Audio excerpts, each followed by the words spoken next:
कीजिए हम सब के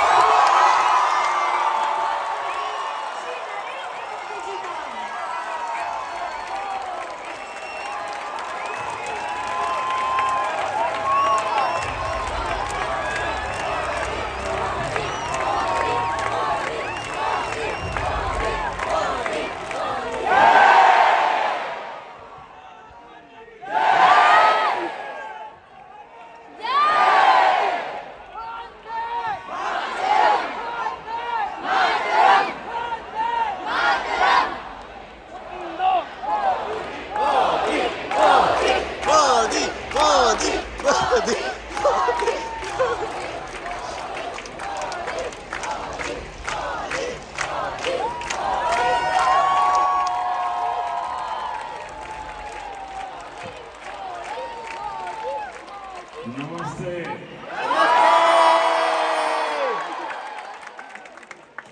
अहलन व सहलन।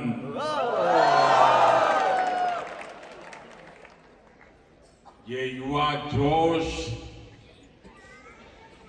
आपकी एनर्जी, यहां का पूरा एटमॉस्फेयर चार्ज हो गया है।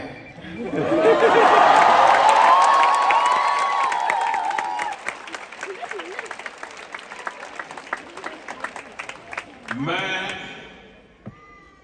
उन सब भाई बहनों को भी नमस्कार करता हूं जो जगह की कमी के कारण इस हॉल में नहीं है और पास के हॉल में वो स्क्रीन पर ये प्रोग्राम लाइव देख रहे हैं।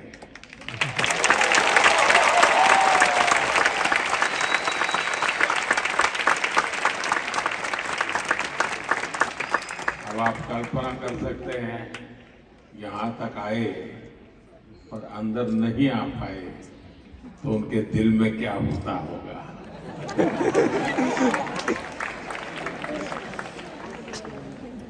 साथियों, मैं मेरे सामने एक मिनी इंडिया देख रहा हूं।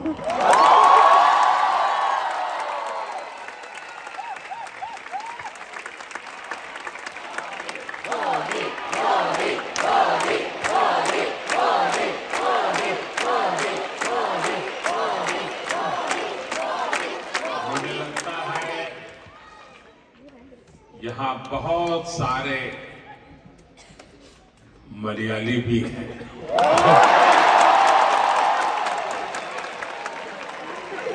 सुखानो,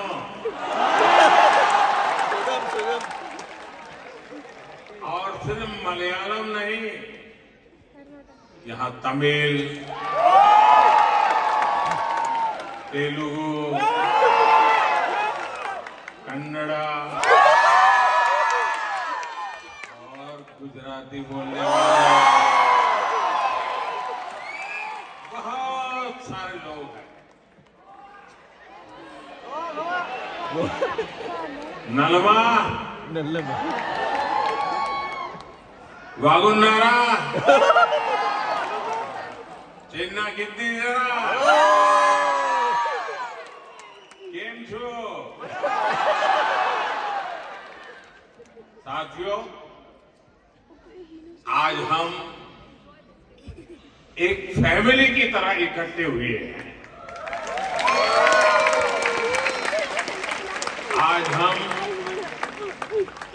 अपने देश को, अपनी टीम इंडिया को सेलिब्रेट कर रहे हैं।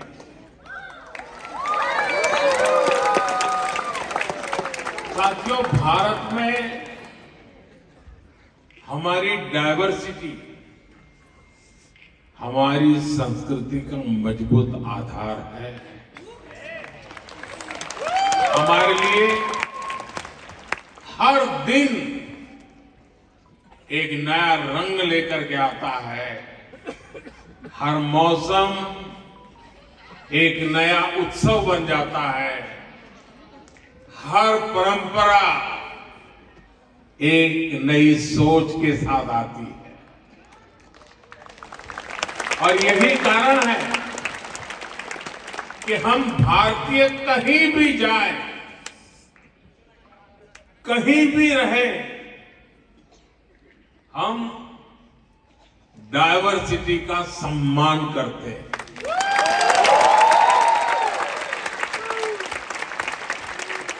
हम वहां के कल्चर, वहां के नियम कायदों के साथ घुल मिल जाते हैं।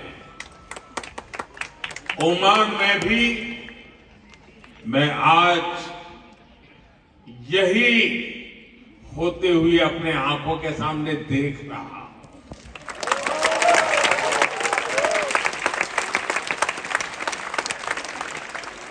ये भारत का डायस्पोरा को एग्जिस्टेंस का, कोऑपरेशन का एक लिविंग एग्जाम्पल बना हुआ है। साथियों, भारत की इसी समृद्ध सांस्कृतिक विरासत का एक और अद्भुत सम्मान हाल ही में मिला है।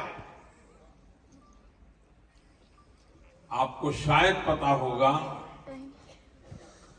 यूनेस्को ने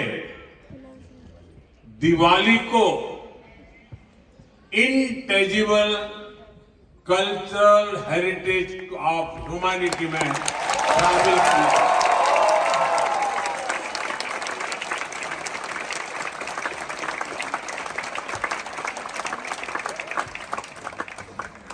अब दिवाली का दिया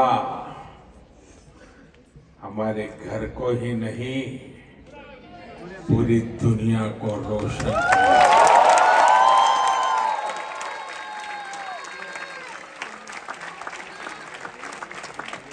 ये दुनिया भर में बसे प्रत्येक भारतीय के लिए गर्व का विषय है। दिवाली की यह वैश्विक पहचान हमारी उस रोशनी की मान्यता है जो आशा, सद्भाव और मानवता के संदेश को, उस प्रकाश को फैलाती है। साथियों, आज हम सब यहां भारत ओमान मैत्री पर्व भी मना रहे हैं।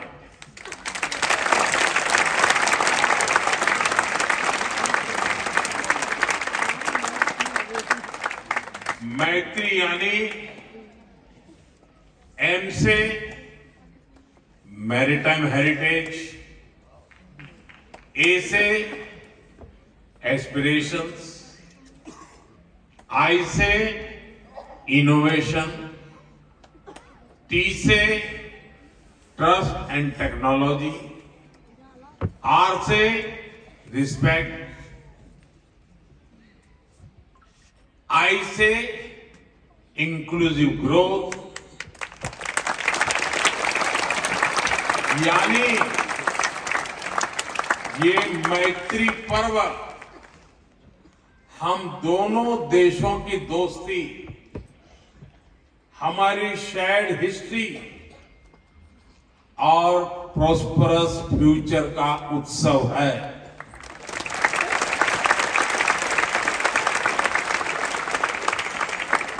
भारत और ओमान के बीच शताब्दियों से एक आत्मीय और जीवंत नाता रहा है। इंडियन ओशन की मॉनसून विंड्स ने दोनों देशों के बीच ट्रेड को दिशा दी है। हमारे पूर्वज लोथल, मांडवी और ताम्रालिप्ति जैसे पोर्ट से लकड़ी की नाव लेकर मस्कट, सूर और सलाला तक आते थे।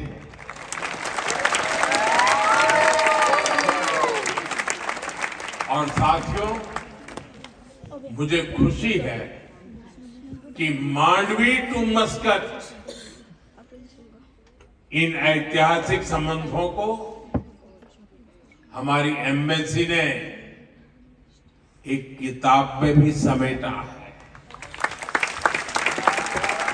मैं चाहूंगा कि यहां रहने वाला हर साथी, हर नौजवान इसको पढ़े और अपने ओमानी दोस्तों को भी एक गिफ्ट करे।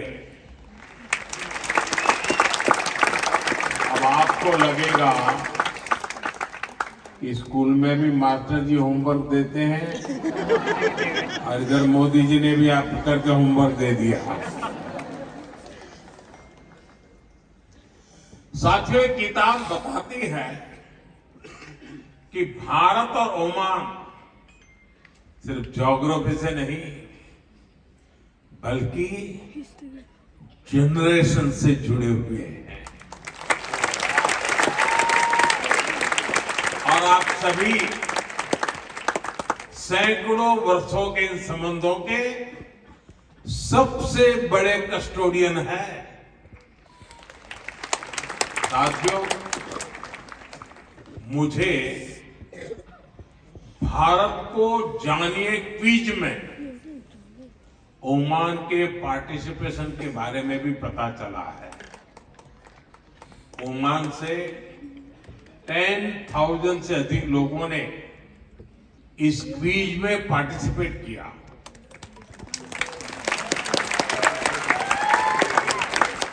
ओमान ग्लोबली 4th पोजीशन पर रहा है।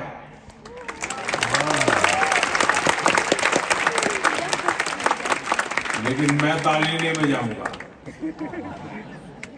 अरे ओमान तो नंबर 1 पे होना चाहिए।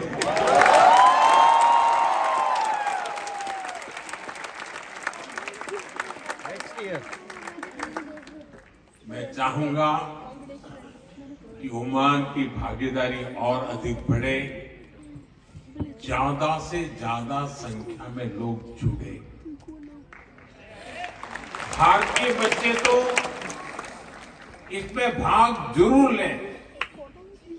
आप ओमान के अपने दोस्तों को भी इस क्विज का हिस्सा बनने के लिए मोटिवेट करें। करेंगे? दम नहीं आपकी आवाज में जी। जरा हाथ ऊपर करके बताइए, करेंगे? हर एक के हाथ ऊपर नहीं हुए। साथियों, भारत और ओमान के बीच जो रिश्ता ट्रेड से शुरू हुआ था, आज उसको एजुकेशन सशक्त कर रही है। मुझे बताया गया है कि यहां के भारतीय स्कूलों में करीब 46,000 स्टूडेंट पढ़ाई कर रहे हैं।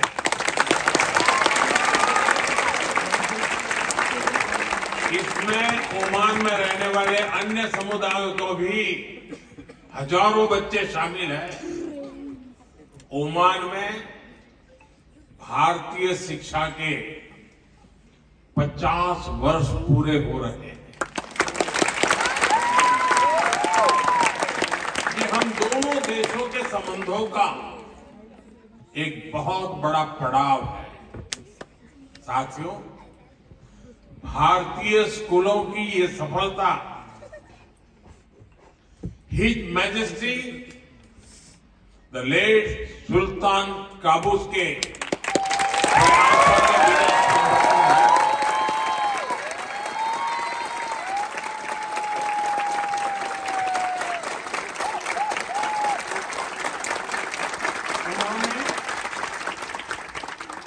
इंडियन स्कूल मस्कत सहित अनेक भारतीय स्कूलों के लिए जमीन दी और जरूरी मदद की। इस परंपरा को हिज मैजेस्टी सुल्तान हैथम ने आगे बढ़ाया।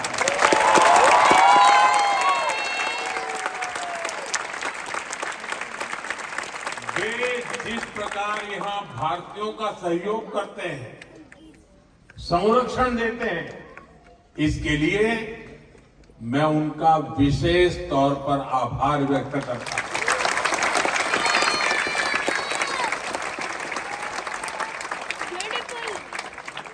साथियों, आप सभी परीक्षा पे चर्चा कार्यक्रम से भी परिचित है। यहां ओमान से काफी सारे बच्चे भी इस प्रोग्राम से जुड़ते हैं। मुझे यकीन है कि यह चर्चा आपके काम आती होगी। पेरेंट्स हो या स्टूडेंट्स, सभी को स्ट्रेस फ्री तरीके से एग्जाम देने में हमारी बातचीत बहुत मदद करती है। साथियों, ओमान में रहने वाले भारतीय अक्सर भारत आते जाते रहते हैं। आप भारत की हर घटना से अपडेट रहते हैं, सिर्फ फिल्में नहीं, मूवी नहीं। आप सभी देख रहे हैं कि आज हमारा भारत कैसे प्रगति की नई गति से आगे बढ़ रहा है।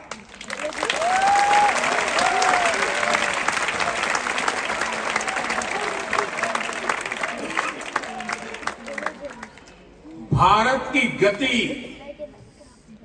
हमारे इरादों में दिख रही है, हमारी परफॉर्मेंस में नजर आती है।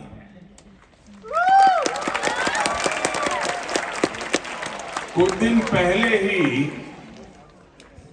इकोनॉमिक ग्रोथ के आंकड़े आए हैं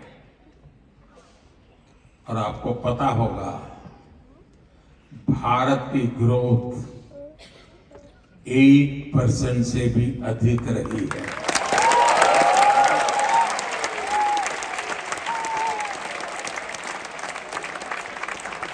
यानी भारत लगातार दुनिया की फास्टेस्ट ग्रोइंग मेजर इकोनॉमी बना हुआ है। और ये तब हुआ है जब पूरी दुनिया चुनौतियों से घिरी हुई है। दुनिया की बड़ी बड़ी इकोनॉमीज कुछ ही परसेंट ग्रोथ अचीव करने के लिए तरस गई है, तरस। लेकिन भारत लगातार हाई ग्रोथ के पथ पे चल रहा है। ये दिखाता है कि भारत का सामर्थ्य आज क्या है। साथियों, भारत आज हर सेक्टर में, हर मोर्चे पर अभूतपूर्व गति के साथ काम कर रहा है। मैं आज आपको बीते 11 साल के आंकड़े देता हूं। आपको भी सुनकर गर्व होगा ना? सच में होगा यहां, क्योंकि बहुत बड़ी संख्या में स्टूडेंट्स और पेरेंट्स आए हैं, तो मैं शुरुआत में शिक्षा और कौशल सेक्टर से ही बात करूंगा। बीते 11 साल में भारत में हजारों नए कॉलेज बनाए गए हैं। आईआईटी की संख्या 16 से बढ़कर 23 हो चुकी है।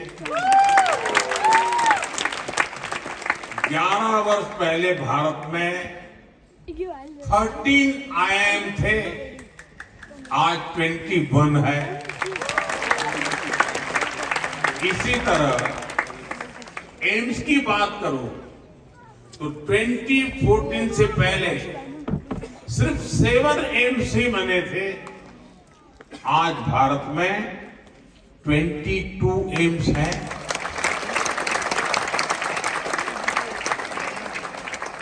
मेडिकल कॉलेज 400 से भी कम थे। आज भारत में करीब 800 मेडिकल कॉलेज है। साथियों, आज हम विकसित भारत के लिए अपने एजुकेशन और स्किल इकोसिस्टम को तैयार कर रहे हैं। न्यू एजुकेशन पॉलिसी इसमें बहुत बड़ी भूमिका निभा रही है। इस पॉलिसी के मॉडल के रूप में 14,000 से अधिक 14,000 से ज्यादा पीएम श्री स्कूल भी खोले जा रहे हैं। साथियों, जब स्कूल बढ़ते हैं, कॉलेज बढ़ते हैं, यूनिवर्सिटीज बढ़ती हैं, तो सिर्फ इमारतें नहीं बनती, देश का भविष्य मजबूत होता है।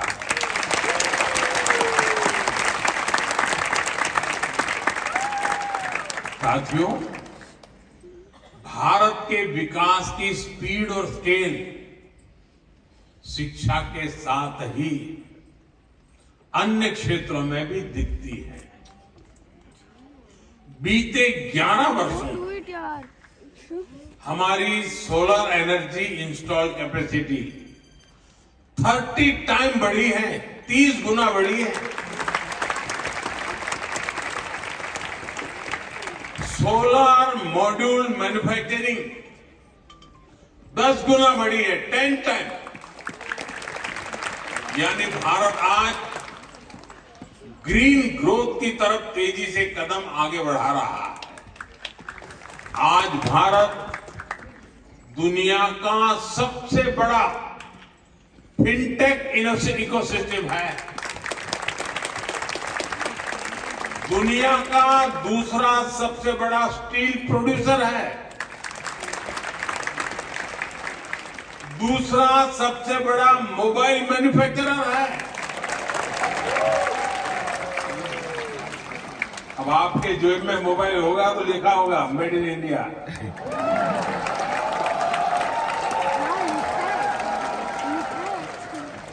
साथियों, आज जो भी भारत आता है तो हमारे आधुनिक इंफ्रास्ट्रक्चर को देखकर हैरान रह जाता है।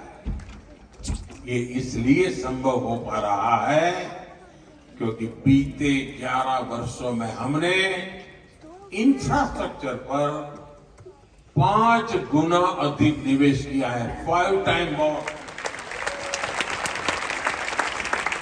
एयरपोर्ट की संख्या डबल हो गई है। आज हर रोज पहले की तुलना में डबल स्पीड से हाईवे बन रहे हैं। तेज गति से रेल लाइन बिछ रही है। रेलवे का इलेक्ट्रिफिकेशन हो रहा है।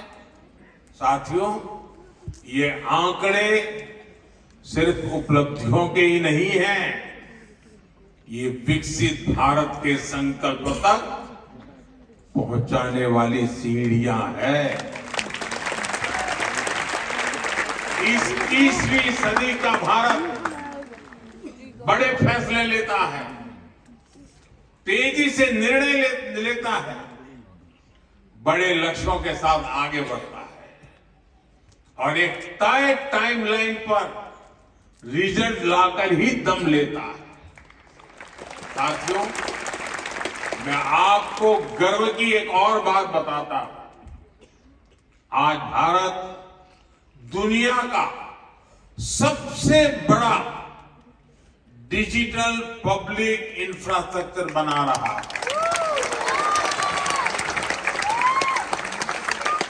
भारत का यूपीआई यानी यूनिफाइड पेमेंट्स इंटरफेस दुनिया का सबसे बड़ा real time digital payment system है।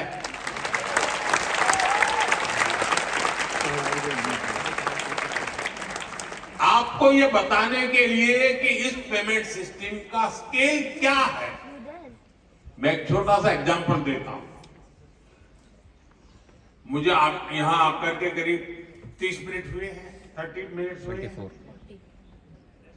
इन 30 मिनट में भारत में यूपीआई से, मैं इन 30 मिनट की बात करता हूं, इन 30 मिनट में भारत में यूपीआई से 14 million real time digital payments हुए हैं।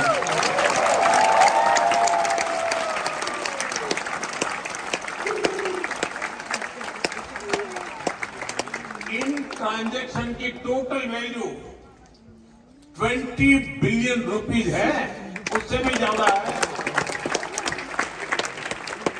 भारत में बड़े से बड़े शोरूम से लेकर एक छोटे से वेंडर तक सब इस पेमेंट सिस्टम से जुड़े हुए हैं।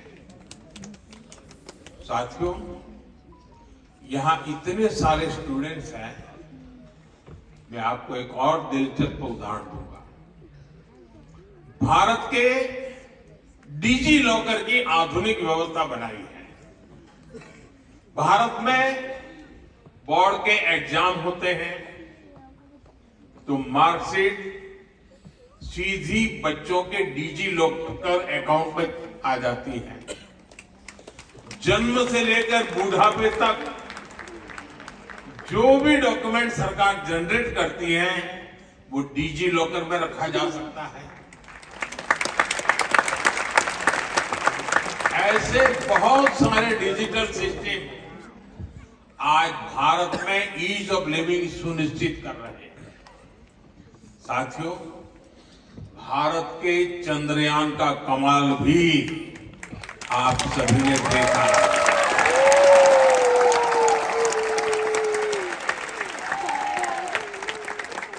भारत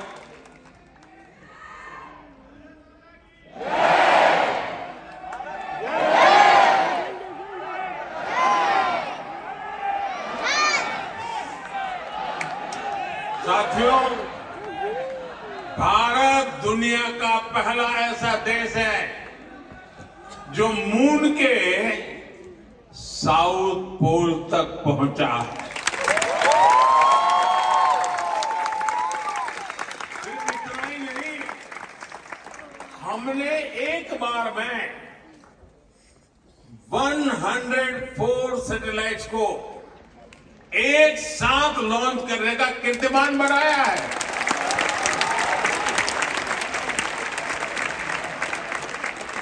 अब भारत अपने गगनयान से पहला ह्यूमन स्पेस मिशन भी भेजने जा रहा है और वो समय भी दूर नहीं जब अंतरिक्ष में भारत का अपना खुद का स्पेस स्टेशन भी होगा।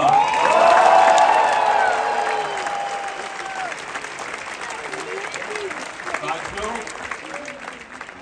भारत का स्पेस प्रोग्राम सिर्फ अपने तक सीमित नहीं है, हम ओमान की स्पेस एस्पिरेशंस को भी सपोर्ट कर रहे हैं।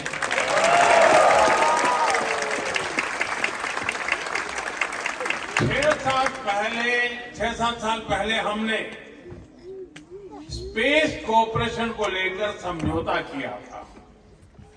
मुझे बताते हुए खुशी है कि इसरो ने इंडिया ओमान स्पेस पोर्टल विकसित किया है। अब हमारा प्रयास है कि ओमान के युवाओं को भी इस स्पेस पार्टनरशिप का लाभ मिले। मैं यहां बैठे स्टूडेंट्स को एक और जानकारी दूंगा। इसरो युविका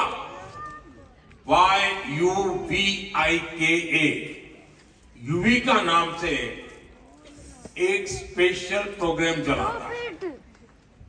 इसमें भारत के हजारों स्टूडेंट्स स्पेस साइंस से जुड़े हैं। अब हमारा प्रयास है इस प्रोग्राम में ओमानी स्टूडेंट्स को भी मौका मिले।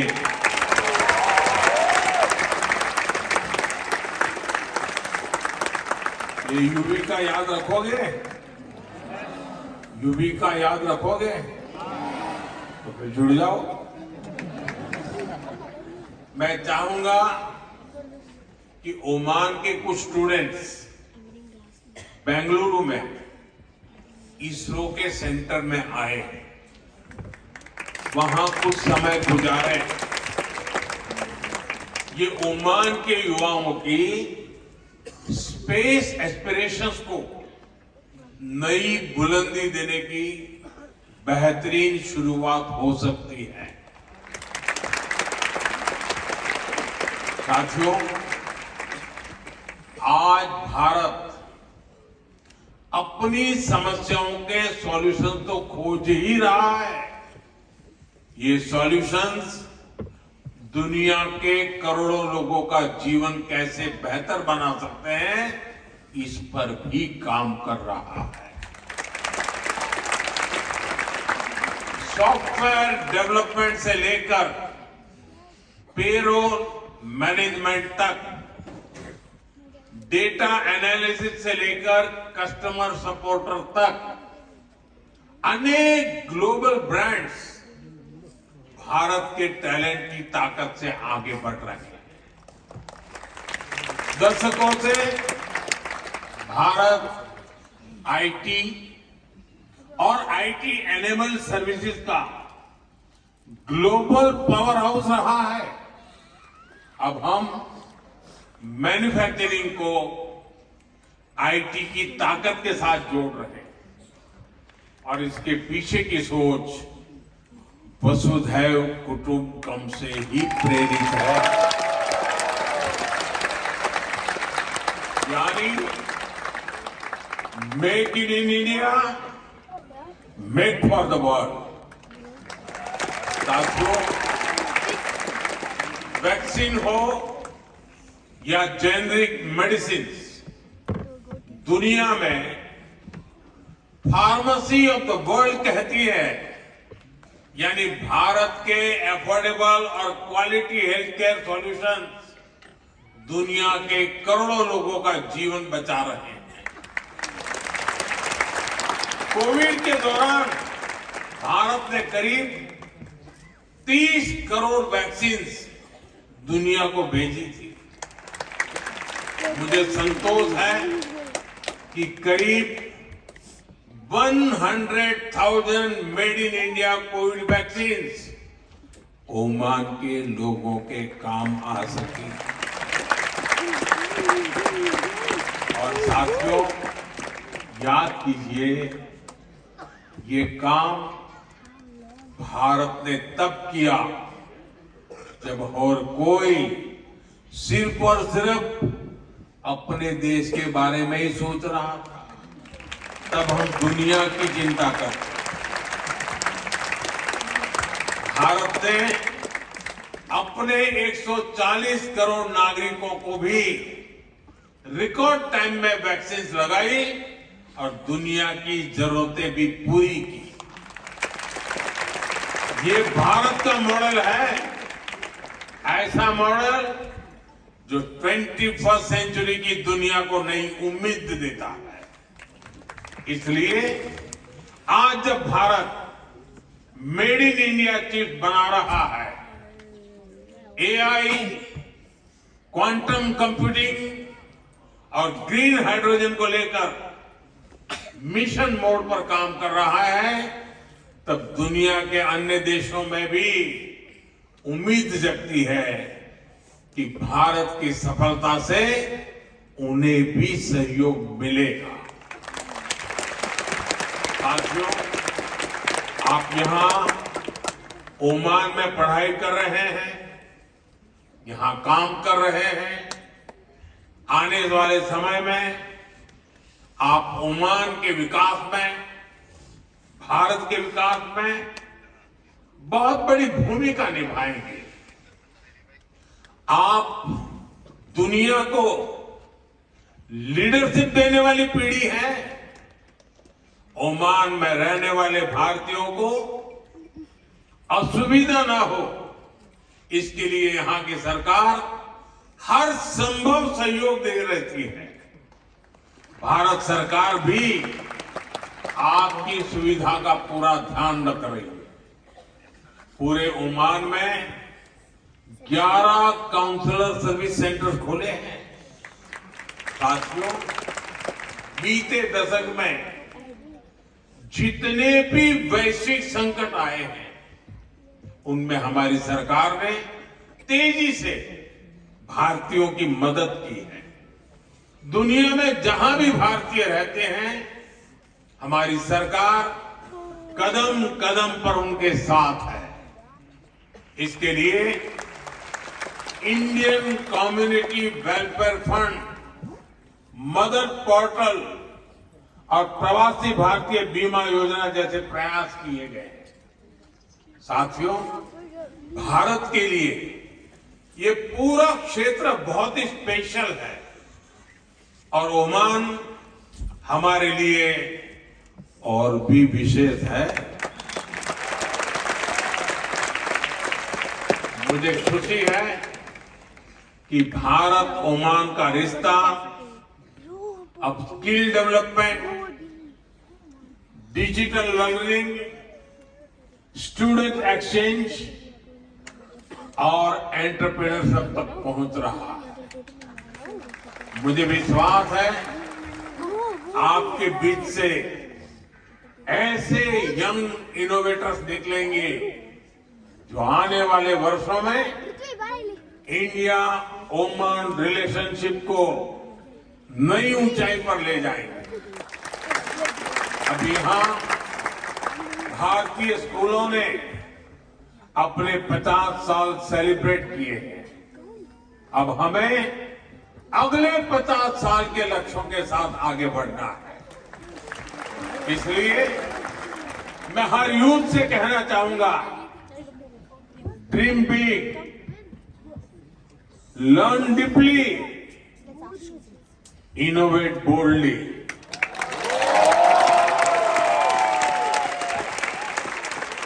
क्योंकि आपका फ्यूचर सिर्फ आपका नहीं है, बल्कि पूरी मानवता का भविष्य है।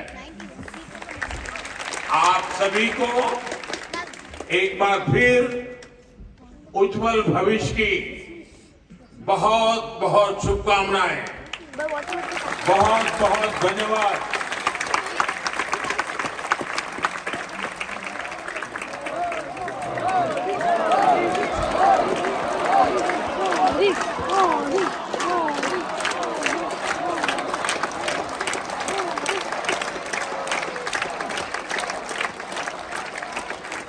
Thank you.